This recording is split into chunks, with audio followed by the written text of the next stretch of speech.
નમસ્કાર વંદન. આજે પ્રિય પૂજનીય હરીન્દ્રભાઈ દવેનો જન્મદિવસ છે, ત્યારે આકાશમાંથી ઝરમર ઝરમર વરસાદ વરસી રહ્યો છે અને એમનું પેલું વરસાદી સુંદર મીઠું કાવ્ય યાદ આવી જાય કે ચાલ વરસાદની મોસમ છે વરસતા જઈએ, ચાલ વરસાદની મોસમ છે વરસતા જઈએ, ઝાંઝવા હો કે દરિયાઓ તરસતા જઈએ. ને સાવ નિર્જન છે આ વેરાન, સાવ નિર્જન છે આ વેરાન, બીજું શું કહીએ, બીજું શું કહીએ, બાંધીએ એક નગર અને વસતા જઈએ, ચાલ વરસાદની મોસમ છે વરસતા જઈએ. હરીન્દ્રભાઈ એટલે મીઠી મીઠી લાગણીઓ, લીલી લીલી લીલું આવે એટલે પાન યાદ આવી જાય. પાન લીલું જોયું ને તમે યાદ આવ્યા, જાણે મોસમનો પહેલો વરસાદ ઝીલ્યો રામ, અને કોઈ આંખે વળગ્યું ને તમે યાદ આવ્યા, જાણે કાનુડાના મુખમાં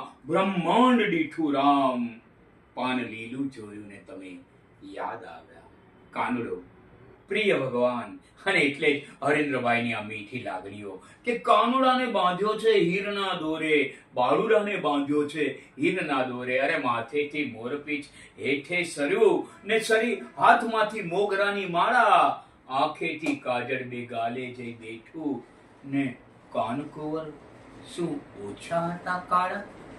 આવા હરીન્દ્રભાઈને વંદન કરતા કરતા એટલું જ કહેવાય કે હમણાં હજુ મળ્યા ને હૈયા સુધી ગયા, તમને ખબર નથી કે તમે ક્યાં ક્યાં સુધી ગયા.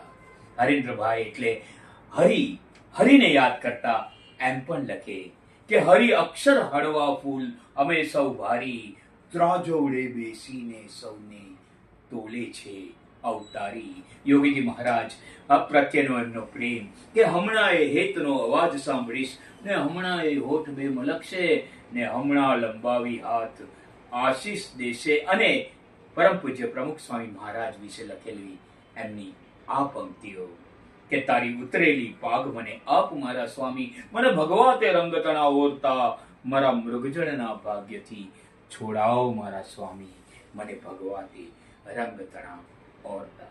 હરીન્દ્રભાઈ યાદ આવે એટલે શબ્દો યાદ આવે. હરીન્દ્રભાઈ જ્યાં સુધી હૃદયમાં છે ત્યાં સુધી શબ્દો પણ આપણા હૃદયમાં રહેશે. શબ્દોને કેમ છોડાય? શબ્દોની સંગત છોડી દઉં મારા સાધુ, મને આપો એક અનહદનો સૂર, અરે ઓરેથી સંભળાવો ક્યારના વાગે છે દૂર દૂર નુપુર. શબ્દોની સંગત છોડી દઉં મારા સાધુ. હરીન્દ્રભાઈ જન્મદિવસની ખૂબ ખૂબ શુભકામનાઓ સાથે અમારા તરફથી લાગણીઓની